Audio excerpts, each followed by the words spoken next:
Muito boa noite, hoje é dia 19 de novembro, eu sou Gabriel Santana Weiner e esse é o Andei Pensando, o nosso ponto de partida para tentar entender um pouco melhor o que está acontecendo no Brasil e no mundo, com contexto, com análise e com a minha opinião. Hoje a gente vai falar dos desdobramentos do escândalo do Banco Master e da prisão do seu proprietário, Daniel Vorcaro, e da aprovação do projeto antifacção na Câmara dos Deputados. E ainda tem o quadro Militando, onde eu trago aqui de modo bem humorado uma mesma notícia, contada de acordo com a militância de esquerda e de direita aqui no Brasil, além de te dar no final a minha opinião. Então, bora começar o Andei Pensando de hoje.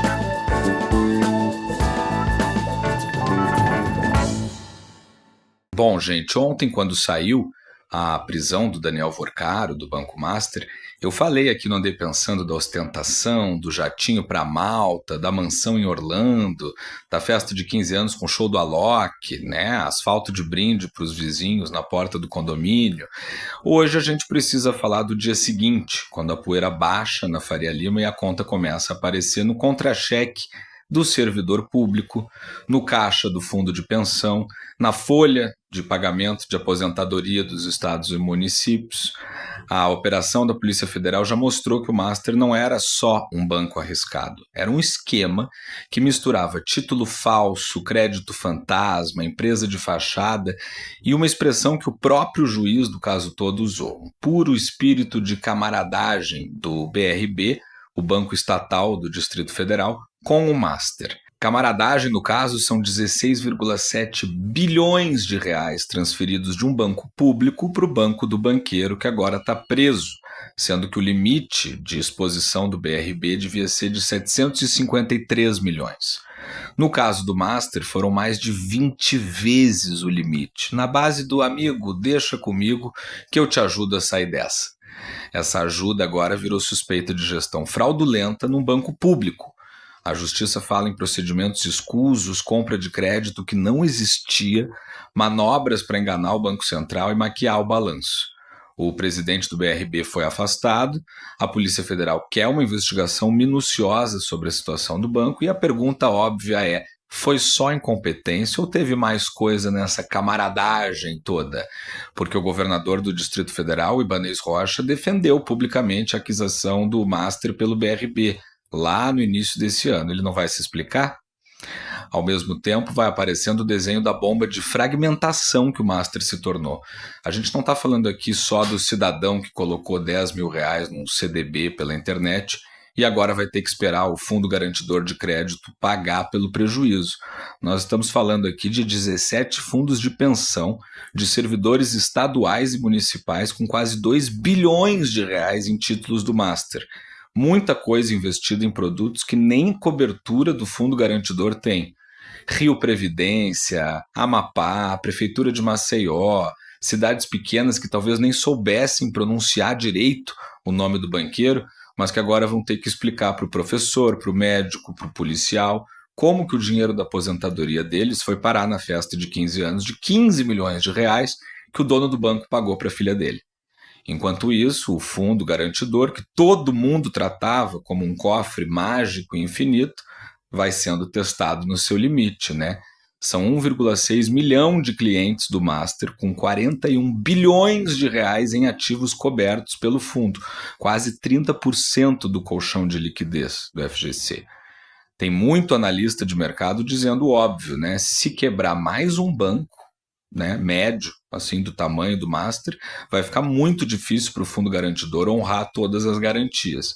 E aí aquela frase que muito gerente usou para vender CDB, pode ficar tranquilo, tem FGC, começa a soar menos como uma promessa e mais como aquele depois a gente vê, que todo brasileiro já aprendeu a desconfiar. O ponto é que o FGC não é uma fadinha mágica que aparece para salvar um investidor imprudente. Ele é financiado pelos próprios bancos que vão repassar depois esse custo em taxa, em juros, em serviços mais caros. Quando um banco como o Master cai, o risco não é só para o especulador ousado, é para o sistema todo, para a credibilidade do mercado, para o crédito disponível na ponta, para a confiança de quem só queria guardar um pouquinho de dinheiro e dormir com um pouco mais de tranquilidade. E o caso está longe do fim. A Polícia Federal já diz que vai expor os tentáculos políticos do Master. Pelo que já se sabe, entre os envolvidos tem governadores, parlamentares, gente com influência em fundo de pensão, em banco estatal, em estatal de saneamento, gente que usou poder para empurrar a Operação Fantasma goela abaixo de conselho, de diretoria, de técnico que talvez tivesse alertado para o risco. É a política entrando pela porta dos fundos do sistema financeiro, não para regular, mas para torcer regra e fazer vista grossa quando interessa. Ao mesmo tempo vão surgindo as conexões no alto escalão. Escritório da família de ministro do Supremo, contratado pelo Vorcaro, ex-diretor de banco que virou consultor, ex-ministro de Suprema Corte contratado para comitê estratégico, líder de governo no Senado, presidente do Congresso, liderança de partidos do Centrão, gente do PT, da direita, de cima, de baixo, do meio, tudo. O Master conseguiu algo raro no Brasil de hoje, uma grande união nacional em torno de um banqueiro. E agora todo mundo faz cara de surpresa, como se ninguém soubesse com quem estava tirando foto. No fundo, o que a gente está vendo é uma repetição de padrão, né? A ostentação vira vitrine, a camaradagem vira método, o banco estatal vira muro de contenção para o rombo do banco privado e o fundo de pensão vira caixa eletrônico de ladrões, de aventureiros. Quando o ciclo fecha, o banqueiro está preso, o jatinho está apreendido, o prédio na Faria Lima está vedado pela Polícia Federal, mas a linha do tempo das consequências aparentemente só está começando. E talvez a pergunta mais incômoda não seja quem vai pagar essa conta, porque a gente já sabe a resposta. Vai ser o servidor, o aposentado, o contribuinte, o cliente do banco que não tem jatinho, mas que paga a tarifa. A pergunta certa é outra, quantas vezes mais o Brasil vai permitir que um banco vire projeto político, palco de festa milionária e ponte para o crime financeiro antes de entender que regulação não é enfeite e que camaradagem não pode ser um modelo de negócio. Porque do jeito que a coisa tá, cada novo forasteiro da Faria Lima ganha o direito de brincar com bilhões e o país inteiro acaba fazendo o papel de fiança, sem ter sido, claro, convidado para a festa e nem para foto na porta do jatinho. E falando em crime organizado, o Brasil finalmente tem um projeto antifacção aprovado na Câmara, com pena de até 40 anos, criação de novos crimes, presídio federal para chefe de organização criminosa, um pacote que pelo menos no papel é duro. Foram 370 votos a favor e 110 contra. Uma maioria folgada, consolidada, com PL, União Brasil, PP, PSD, MDB, republicanos e todo o centrão embarcando no discurso do endurecimento, enquanto o PT e o PSOL ficaram isolados no não. É um daqueles momentos em que a política gosta de dizer: mandamos um recado ao crime organizado. O problema é que facção não liga para plenário lotado e nem para discurso em Brasília, né? Facção lê outro tipo de sinal.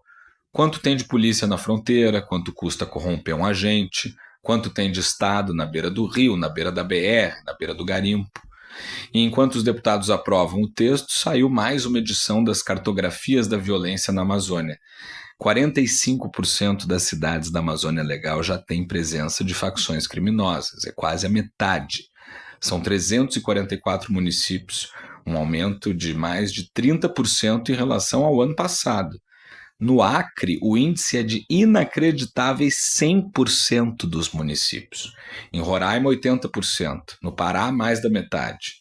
Em muitos desses lugares, quem está fazendo política pública é o Comando Vermelho, o PCC, Trem de Araguá, tropas locais, garimpo ilegal organizado, tudo em formato de milícia, né? O Estado chega de vez em quando com uma operaçãozinha aqui, outra ali, uma um pouco mais espetacular que a outra e vai embora. Quem fica sempre é a facção. Esse mesmo estudo mostra que as mortes violentas ainda são 31% maiores na Amazônia do que na média do Brasil e que os estupros seguram uma estatística que diz muito sobre quem manda no corpo das mulheres nesses territórios. 13 mil registros em 2024, com 77% das vítimas tendo 14 anos ou menos. As facções, segundo os pesquisadores, já criam regras de comportamento para as mulheres, desde o que elas podem vestir, com quem podem se relacionar, até a necessidade de uma autorização para terminar um relacionamento. É o patriarcado da bandidagem armada, né, com fuzil, com código próprio e mandando muito mais do que qualquer código penal. E aí a gente volta para Brasília para a discussão do projeto antifacção. O governo enviou um texto, o deputado Guilherme Derrite, secretário de Segurança aqui do Tarcísio em São Paulo, pegou a relatoria e foi empilhando versões. Quis mudar a atribuição da PF, quis flertar com a ideia de equiparar a facção a terrorismo, depois voltou atrás. A versão final manteve a PF formalmente intacta, mas transfere a gordura do dinheiro apreendido nas operações para as disputas de fundo. O Fundo Nacional de Segurança, fundos estaduais, fundos antidrogas, Funapol, todo mundo ganha. O ministro Fernando Haddad foi duro, disse que o projeto asfixia a PF e a Receita Federal e facilita a vida do andar de cima do crime organizado no judiciário. A Associação dos Delegados da Polícia Federal falou em grave recuo na destinação dos bens apreendidos, que era originalmente para turbinar a própria PF e agora vai ser picotada em outros cachos. Em bom português, enquanto o discurso é de dureza com as facções, o rastro do dinheiro do crime virou objeto de lobby entre a União, os estados e as corporações. No fundo, a sensação é um descompasso, né? De um lado, a gente tem um Congresso que aprova um projeto endurecendo pena e mandando recado para a opinião pública de que eles estão, sim, enfrentando o crime organizado, e do outro a gente tem esses dados, uma Amazônia em que o Comando Vermelho funciona no esquema de franquia, ocupa a rota, cobra taxa de segurança, impõe regra para a vida das pessoas e em muitos lugares é a única autoridade que de fato chega. A lei aprovada em Brasília não chega de barco em Tabatinga, não sobe morro em Quari, não acompanha a menina de 12 anos que vai ser vítima de estupro numa cidade sem delegacia especializada e sem conselho tutelar. O Senado ainda vai discutir o texto e seria muito importante fazer o que a Câmara não fez. Ouvir a Polícia Federal, a Receita Federal, o Ministério Público, gente da fronteira, pesquisador que mapeia a facção, gente que trabalha com violência contra a mulher na Amazônia, porque lei penal dura sem Estado presente virou uma especialidade nossa, né? A gente endurece o código, faz coletiva, aprova nome bonito e depois entrega o território, entrega a criança, entrega adolescente, entrega a mulher, entrega uma polícia mal paga para negociar na ponta com quem tem fuzil e manda no sistema. Se o projeto servir para dar mais ferramentas para a PF, para as polícias estaduais qualificadas, para a Receita na fronteira, para a inteligência financeira, ótimo, é isso que a gente precisa. Agora, se for mais um pacote que ajuda só os discursos em Brasília, mas não segura a expansão das facções no país todo e nem encara o que está acontecendo com as mulheres nesses territórios, aí vai acabar virando só mais uma camada de frustração num Brasil que fala muito em lei, mas que entregou na prática meio mapa da Amazônia para o crime organizado administrar. E no Militando de hoje a gente vai analisar a sanção do presidente Lula sobre uma lei que veta o uso de linguagem neutra em toda a administração pública. Uma prática, inclusive, que já foi adotada por muita gente do governo, incluindo a primeira-dama Janja da Silva. Então vamos ver o que os nossos militantes têm a dizer. Companheiros, não é hora de criticar o presidente Lula. Claro que a linguagem neutra é importante, claro que é um mi bandeira e noce, claro que a gente defendeu com toda a alma quando foi o Bolsonaro que tentou proibir, mas agora a situação é outra, o contexto é outro, a governabilidade é outra e o momento é delicado. Então, assim, criticar o Lula jamais. O que o presidente fez foi uma mediação linguística estratégica, uma respiração tática. E se a esquerda usou a linguagem neutra até ontem, bom, agora a gente usa quando puder, quando couber, quando der, porque a luta do nosso presidente é maior do que os nossos ideais. Companheiros de lute! Ah, o Lula vetou a linguagem neutra, tá bom, mas não pensa que isso muda alguma coisa, não. Ele não fez por princípio, fez por oportunismo. É igual quando o ladrão lava a mão, ele continua sendo ladrão. A gente defende o português padrão, correto desde sempre, mas elogiar o Lula por isso nem pensar. No máximo ele fez o mínimo. E quando o inimigo faz o mínimo, a gente não aplaude, a gente desconfia. Então o elo está proibido, mas a agenda da esquerda globalista, sexista continua intacta. Não vou dar 1 milímetro de crédito para quem passou anos avacalhando a nossa língua para agradar bolhas progressistas. Bom, eu, Gabriel, sou totalmente a favor de que a comunicação oficial do Estado use o português padrão. A língua não é um instrumento de opressão e nem uma ferramenta identitária a ser reinventada para agradar menos de 1% da população que quer ser chamada de elo. Quem quiser usar a linguagem neutra na sua vida privada, usa. Todo mundo é livre para isso. Mas a administração pública precisa ser clara, precisa ser acessível e precisa ser universal. E nisso a decisão do governo está correta. O que é curioso é ver a esquerda engolindo o próprio discurso e a direita incapaz de elogiar aquilo que sempre defendeu. Mas a minha posição é essa, é muito simples. O Estado tem que falar a língua que todo mundo entende. E com essa a gente encerra o Andei Pensando de hoje. Eu sou Gabriel Santana Weiner e foi um prazer fechar o dia com vocês. Além do Andei Pensando, eu também dou meus pitacos no timeline da Rádio Gaúcha e em outros espaços. Me segue lá no Instagram, @GabrielSWeiner, que na minha bio você descobre onde mais me encontrar. Boa noite para vocês e o Andei Pensando volta na próxima terça-feira, porque amanhã é feriado.